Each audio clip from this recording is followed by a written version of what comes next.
ان ملت اسلامیہ کے ان نونہالوں کو دراصل آپ سمجھ گئے ہیں کہ یہ عام بچے نہیں ہیں اور یہ عام کام نہیں ہے. آپ نے آج اگلی سینچری کو تعمیر کیا ہے، مسلمانوں کی اگلی صدی کو تعمیر کیا ہے. یہ بچے آج آپ کا دیا ہوا خزانہ اگلی صدی پہ لے کے جائیں گے.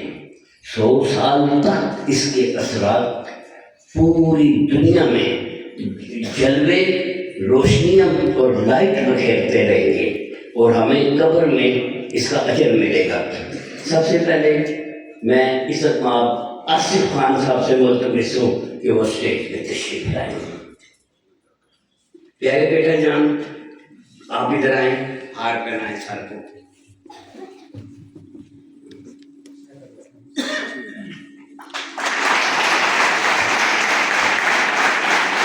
پروفیسر فیصل آزاد.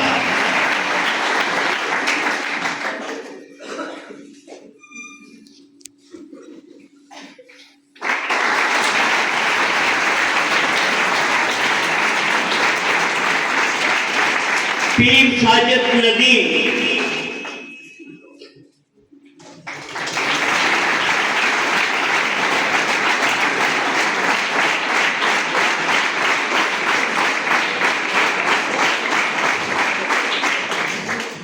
یاد کرتا ہے